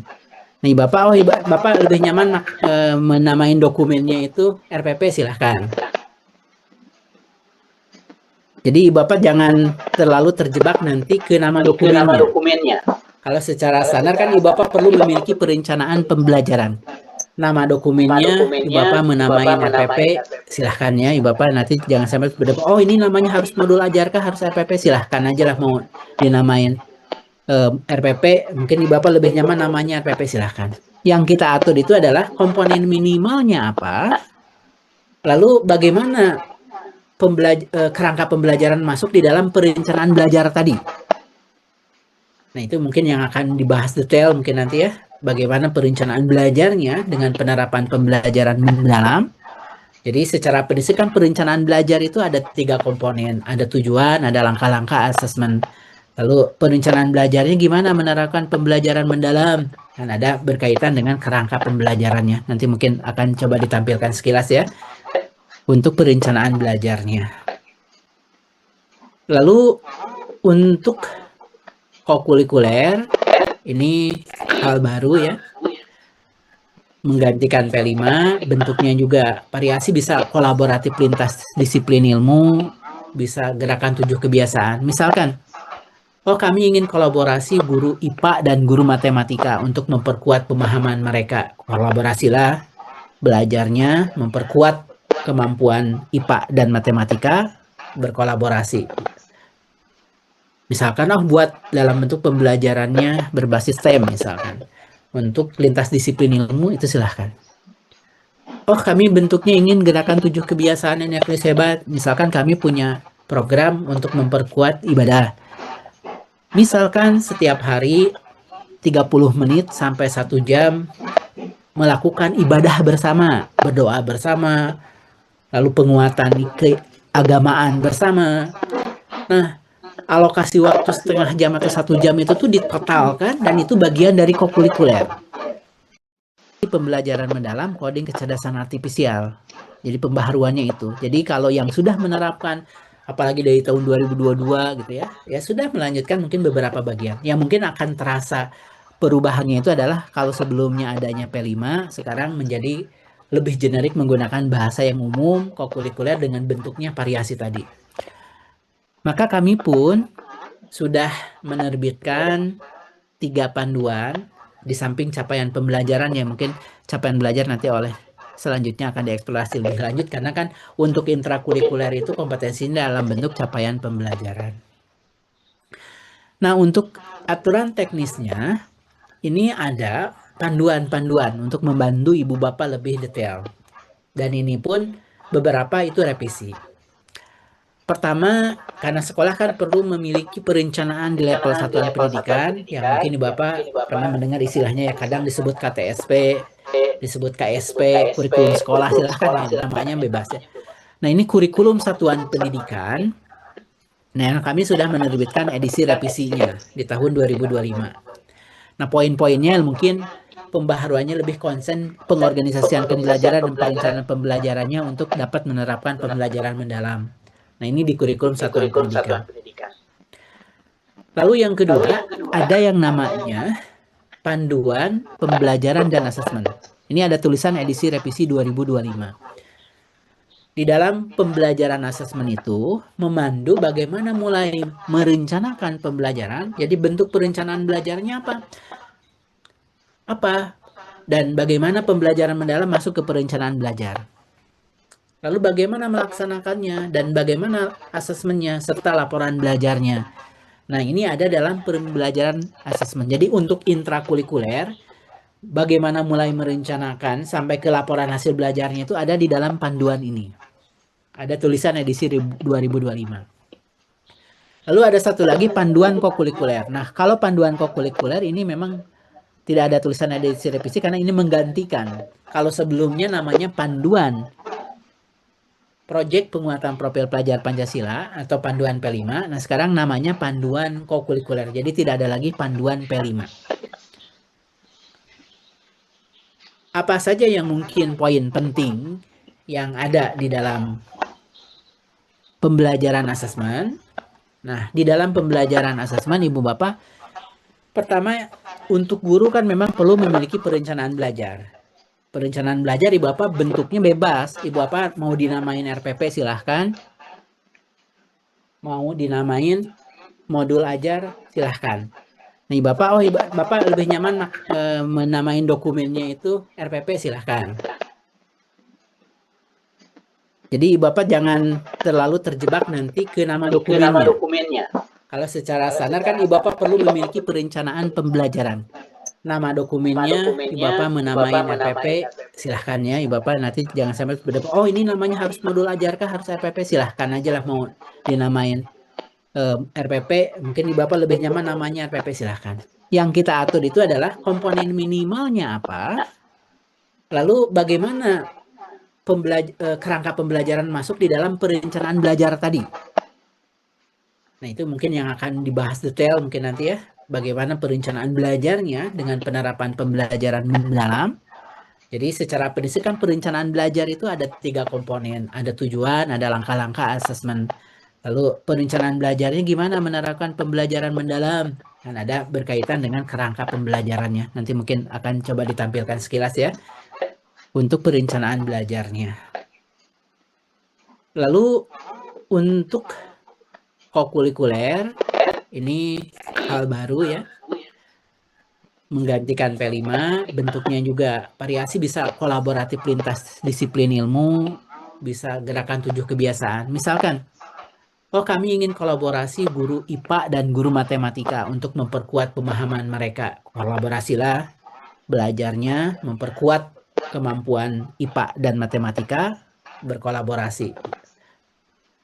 Misalkan buat dalam bentuk pembelajarannya berbasis STEM misalkan. Untuk lintas disiplin ilmu itu silahkan. Oh kami bentuknya ingin gerakan 7 kebiasaan yang hebat. Misalkan kami punya program untuk memperkuat ibadah. Misalkan setiap hari 30 menit sampai 1 jam melakukan ibadah bersama, berdoa bersama, lalu penguatan keagamaan bersama. Nah, alokasi waktu setengah jam atau 1 jam itu tuh ditotalkan dan itu bagian dari kokurikuler. Oh kami juga ada program lainnya kokurikuler, melakukan kegiatan senam, misalkan seminggu 2 kali, masing-masing setengah jam. Nah alokasi ibu bapak anak-anak senam itu juga bagian dari kokurikuler. Nah itu yang detailnya nanti ada dalam panduan ini, dan ibu bapak bisa akses nanti di dalam kurikulum.kemdikbud.go.id/rujukan. Nah, sehingga ibu bapak nanti dipersilahkan kalau ingin mempelajari lebih lanjut ketiga dokumen ini bisa dirujuk di sini. Nah, pembaharuannya itu untuk segi kebijakan. Jadi ada peraturan menteri terkait kurikulum. Tadi ada beberapa pasal yang kita kuatkan, memperkuat intrakurikuler agar dilakukan dengan pembelajaran mendalam, memperbaharui bentuk dari kokurikuler. Jadi intinya yang agak penyesuaian itu di intra dan di kokurikuler. Nah, selanjutnya sekarang mungkin terkait dengan pembelajaran mendalam. Jadi berkaitan dengan pembelajaran mendalam, ini sekali lagi ini pendekatan yang sudah cukup lama dikembangkan. Dan kalau lihat dari perjalanannya, ini sudah dikembangkan sejak tahun 70-an. Jadi dikembangkan pendekatan ini sejak tahun 70-an dan sudah memasuki fase ketiga perbaikan-perbaikannya. Jadi ini pendekatan yang sudah cukup lama, dan pendekatan ini pun akhirnya kita pilih karena ini dianggap menyempurnakan dari pendekatan-pendekatan yang sudah diterapkan di Indonesia. Tadi ya, CBSA, CTL, PAKEM, PAIKEM, pendekatan saintifik. Ini penyempurnaan dari pendekatan-pendekatan yang sudah diterapkan di Indonesia tersebut. Nah, Ibu Bapak, kenapa pendekatan ini yang kita pilih? Karena kita konsennya sekarang ingin memperbaiki proses belajarnya. Kenapa proses belajarnya yang perlu kita perbaiki? Ya, dikarenakan hasil belajar peserta didik kita yang belum optimal. Buktinya apa? Nah, salah satu buktinya adalah hasil dari peserta didik kita yang diantaranya hasil evaluasinya dari studi PISA yang menunjukkan bahwa siswa-siswa kita mayoritas kalau disajikan soal atau permasalahan yang sifatnya keterampilan berpikir tingkat rendah, di atas 80% itu mampu menyelesaikan. Jadi misalkan sederhananya, berapa 1 tambah 3 ditambah 1/2 gitu ya. Nah, anak-anak didik kita mayoritas mampu menyelesaikan kalau yang sederhana. Atau apakah ciri-ciri potensi tesis gitu. Kalau ditanya definisi, ciri-ciri, atau hanya sederhana, instruksi sederhana, anak-anak kita itu mampu menyelesaikan. Jadi di atas 80% bisa lah. Walaupun ada yang nggak bisa, ya nggak banyak gitu. Mayoritas anak-anak kita bisa kalau hanya definisi, pengertian, kerjakan rumus.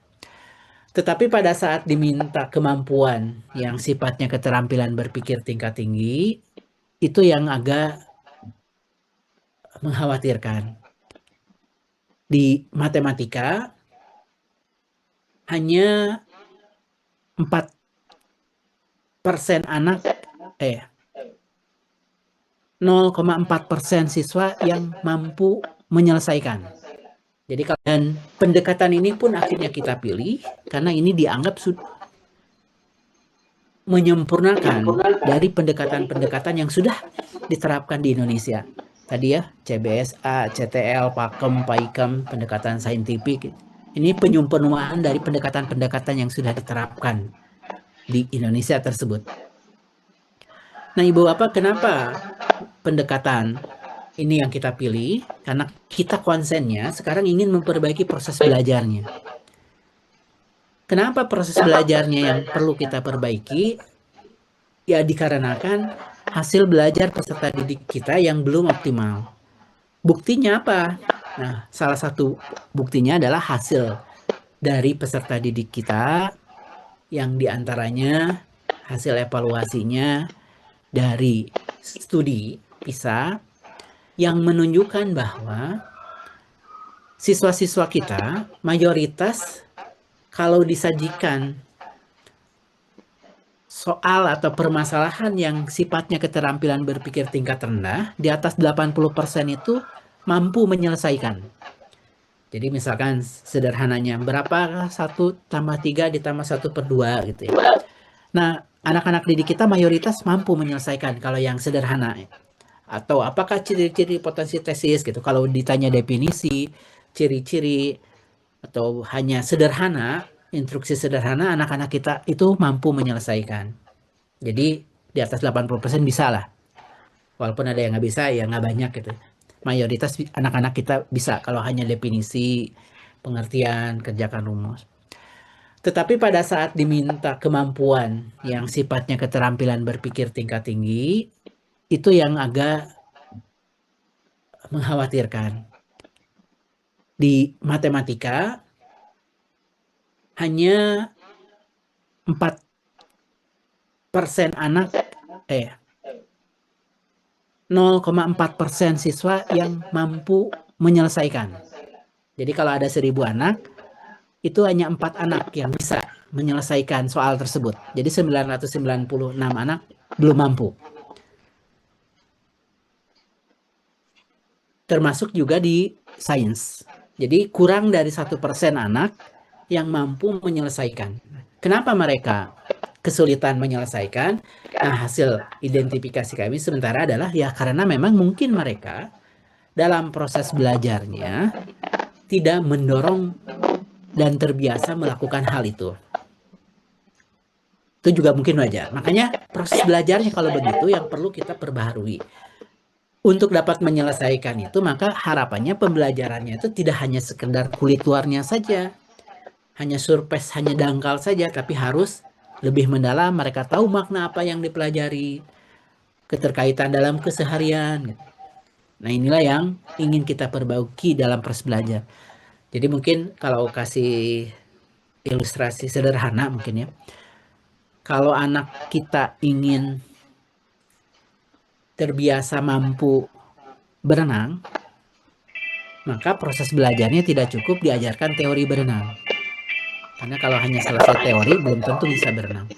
kalau anak-anak kita ingin pandai memainkan gitar, maka proses belajarnya tidak sekedar menghafal teori memainkan gitar, tapi harus sampai ke melakukan praktik memainkan gitar tersebut. Nah, inilah yang ingin kita lakukan di dalam pembelajaran untuk memperbaiki proses belajar. Apa saja yang perlu dilakukan? Maka supaya bisa berjalan efektif dan efisien, ada kerangka yang perlu dikembangkan. Nah, kerangka ini pun kita kembangkan dengan mengkaji berbagai referensi. Jadi tidak serta-merta ya. Ada referensi yang mana pengembangannya juga mereka sudah lakukan puluhan tahun risetnya. Lalu kerangkanya bagaimana? Agar pembelajaran mendalam ini bisa efektif, maka ada kerangka belajarnya. Tadi sudah diulas di awal ya. Kerangka belajarnya adalah mulai dari dimensi profil lulusan, yaitu fokus profil yang ingin dicapai dari peserta didik itu seperti apa. Kita ingin mengarahkan kemampuan apa yang ingin dibangun melalui pembelajaran baik intra maupun ekstra. Nah, diidentifikasi ini ada 8 kemampuan yang perlu dimiliki anak ke depan. Selanjutnya, untuk mencapai tujuan tersebut, suasana belajar seperti apa yang perlu diwujudkan. Nah, inilah yang kemudian kita tetapkan namanya prinsip pembelajaran. Maka suasana belajarnya itu perlu bermakna, perlu berkesadaran, perlu menggembirakan. Nah, ini setelah pengalaman belajar terbentuk, maka untuk mencapai level mendalam, proses apa yang perlu dialami peserta didik? Maka disebutlah pengalaman belajar ya, sebagai proses yang dialami peserta didik dalam pembelajaran. Maka mereka perlu mulai memahami, mengaplikasi, merefleksi. Jadi pengalaman belajar ingin mendalam, maka pengalamannya apa yang perlu dilalui? Perlu mulai memahami, mengaplikasi, dan merefleksi. Lalu agar ini bisa berjalan efektif dan efisien, maka perlu ada kerangka belajar. Ini sebagai panduan sistematis dalam menyusun desain, yaitu dengan bagaimana praktik pedagogiknya, kemitraan belajarnya, lingkungan belajar, dan pemanfaatan digital. Ini agar bisa efektif dan efisien. Pertama, dimensi profil lulusan Ibu Bapak ya. Sebelumnya profil pelajar Pancasila. Sekarang kita kembangkan menjadi 8 dimensi. Nah, ini juga pengembangannya kan iman takwa tetap, nalar kritis tetap ya. Kreativitas tetap, kemandirian tetap. Kebinekaan global menjadi kewargaan. Lalu yang baru itu benar-benar baru itu adalah kesehatan. Kalau komunikasi, kolaborasi dulu di gotong royong itu termuat. Yang benar-benar baru itu adalah dimensi kesehatan. Kenapa kesehatannya? Memang ini dari tujuan pendidikan nasional dan menjadi konsen juga saat ini karena sehatnya bukan hanya sehat jasmani, juga sehat mental. Maka yang dibangun di sini ya saat ini sudah banyak ya dari segi jasmani, banyak darurat baik penyakit ya, diabetes dan lain-lain. Dari mental juga banyak yang sudah judi online dan lain-lain korbannya ya. Makanya kita bangun juga kesehatannya, kesehatan mentalnya. Ini kalau di kita ada 8 dimensi. Ini tuh kita kembangkan dari banyak referensi. Kalau buku aslinya karya Michael Fullan, kemampuan yang ingin dicapainya, kompetensinya tuh dia mengistilahkannya tuh 6C. 6C itu ada dari 4 kompetensi abad 21 ditambah 2 karakter dan citizenship. Ini kalau yang Michael Fullan. Jadi kita pun tidak sepenuhnya merujukan ke kompetensi luar. Jadi ini tapi banyak irisannya ya. Ini bisa banyak irisannya. Nah, kalau ini yang Michael Fullan. Nah, kalau kita sudah kembangkan menjadi 8 dimensi profil lulusan. Nah, nanti komunikasi seperti apa dan lain-lain itu seperti apa nanti juga ada alur perkembangan kompetensinya. Nah, tujuannya kita kalau ibaratnya perjalanan, kita sudah menetapkan tujuan yang ingin kita capai. dimensi profil lulusan. Kalau kita jalan, misalkan kita ingin dari Papua ingin ke Makassar, sudah ditetapkan nih tujuannya Makassar. Setelah ditetapkan tujuan, maka dukungan apa, suasana belajar seperti apa yang perlu dihadirkan. Kalau ibaratnya perjalanan, setelah ditetapkan tujuan, kira-kira perlengkapan apa nih yang harus kita siapkan, dukungan apa yang sudah siapkan, supaya ini bisa efektif. Nah, kalau dalam pembelajaran, suasana belajar seperti apa yang perlu diwujudkan, ini dalam pembelajaran mendalam, supaya tujuan itu bisa tercapai. Maka ada yang namanya prinsip pembelajaran, yaitu berkesadaran. Jadi di antaranya siswa sadar terhadap proses berpikir, dia tahu mau belajar apa nih sekarang. Lalu bermakna, apa yang dipelajari itu relevan dengan kehidupan nyata, kontekstual. Menggembirakan. Jadi menggembirakan, aktivitasnya yang dirancang menarik, interaktif. Ya. Nah, prinsip pembelajaran ini, Ibu Bapak, harapannya bisa terwujud gitu ya. Suasana ini bisa dihadirkan. Jadi sebelum memulai belajar itu sudah diwujudkan suasana belajarnya tadi yang berkesadaran, yang bermakna, dan yang menggembirakan. Jadi nanti untuk prinsip ini, berkesadaran, bermakna, menggembirakan ini ya, bagaimana relevansi antara kehidupan nyata dalam kehidupan sehari-hari peserta didik. Bagaimana menggembirakan itu bukan hanya ice breaking ya, melalui permainan, jadi bukan seperti itu. Namun juga apresiasi dalam memberikan tantangan dalam pembelajaran yang memotivasi. Nah, keterkaitan antara berbagai model belajar dan lain-lain. Nah, ini suasana belajar ya. Jadi Bapak bisa lihat kalau dalam pembelajaran, suasana belajar seperti apa yang perlu diwujudkan ini dalam pembelajaran mendalam supaya tujuan itu bisa tercapai. Maka ada yang namanya prinsip pembelajaran, yaitu berkesadaran. Jadi di antaranya siswa sadar terhadap proses berpikir, dia tahu mau belajar apa nih sekarang. Lalu bermakna, apa yang dipelajari itu relevan dengan kehidupan nyata, kontekstual. Menggembirakan. Jadi menggembirakan, aktivitasnya yang dirancang menarik, interaktif. Ya.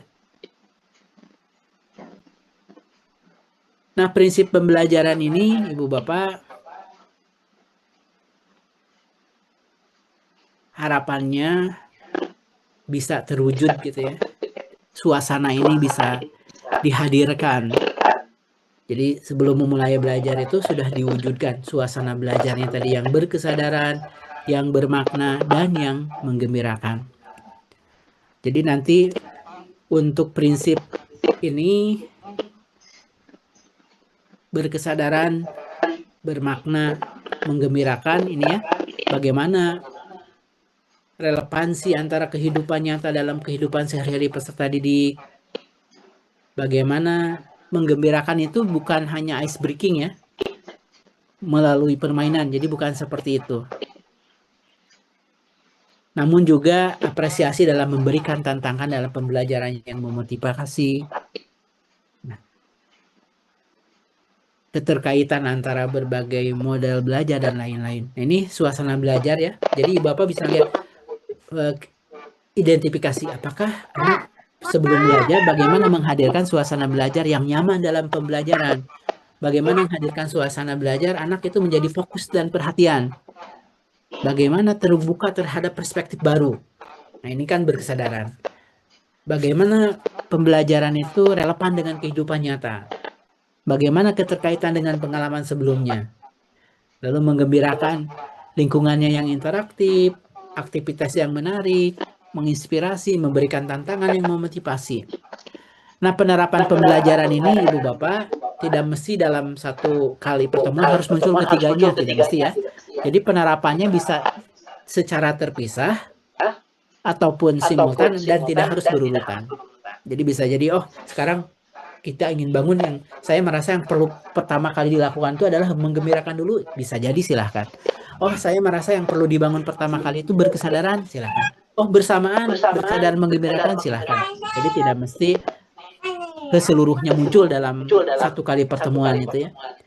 Atau diawali yang mana silahkan saja. Karena mungkin ada yang menganggap bahwa yang pertama ingin dibangun pembelajaran itu menggembirakan dulu, karena kalau sudah menggembirakan maka anak akan enjoy dalam pembelajaran sehingga akan mudah menerima berbagai informasi. Ada juga yang menganggap pembelajaran gembira dulu. Ada juga yang menganggap oh mungkin yang paling bagus pertama adalah berkesadaran dulu. Anak tahu dulu ini saya akan belajar apa. Ada juga mungkin menganggap membangun ketertarikan tuh anak, oh udah tahu nih setelah manfaat dengan belajar ini saya akan memperoleh manfaat apa. Bermakna dulu silahkan. Jadi ini tidak mesti berurutan ya. Boleh dimulai dari berkesadaran dulu, boleh menggembirakan dulu, boleh bermakna. Tapi suasana belajar ini dalam proses belajar itu tercermin. Jadi suasana yang berkesadaran, bermakna, menggembirakan itu tercermin dalam proses belajarnya. Nah setelah suasana ini terwujud, maka pengalaman apa yang perlu dilalui nantinya?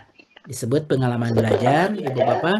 Nah, pengalaman belajar ini agar mencapai level mendalam, maka harapannya bisa melalui 3 pengalaman siklus ya. Memahami, mengaplikasi, merefleksi. Tadi ya, kalau ingin bisa berenang, maka nggak cukup paham berenang. Dia harus bagaimana menerapkan. Nah ini memahami nanti di konteks agama tentu akan dieksplorasi lebih lanjut nanti bagaimana setelah paham, lalu bagaimana dia penerapannya, lalu merefleksikan terhadap pengetahuan yang sudah diterapkan tadi. Memahami ini untuk mengkonstruk pengetahuan, memahami secara mendalam konsep, materi dari berbagai sumber ya.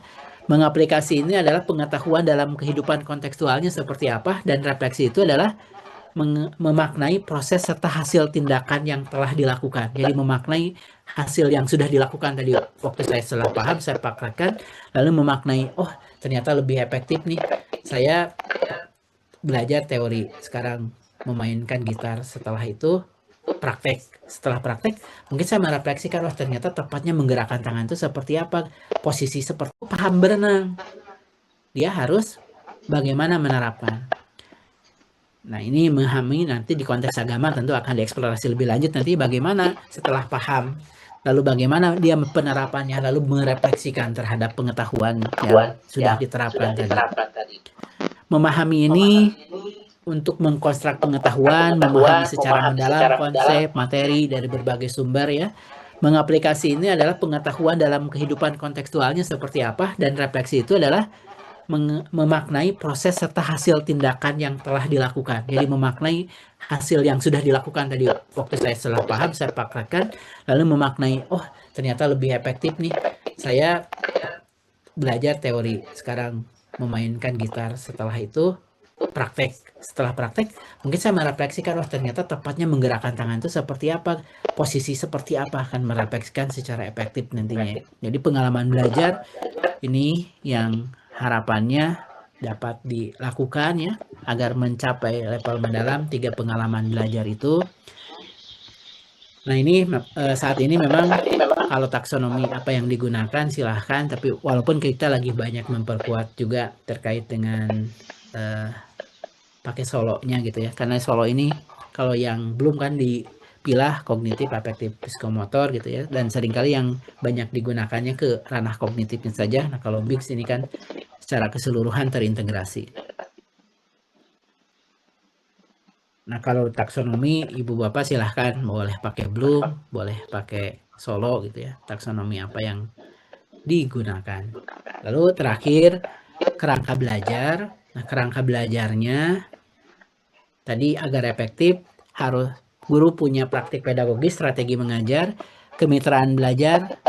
Jadi ini bagaimana kolaborasi baik guru, murid, peserta didik, lingkungan belajar memanfaatkan ya ruangan yang tersedia dan pemanfaatan digital agar lebih efektif dan efisien. Nah, sehingga keempat kerangka pembelajaran tadi dituangkanlah dalam perencanaan belajar. Nah, ini bentuk contoh perencanaan belajarnya ya.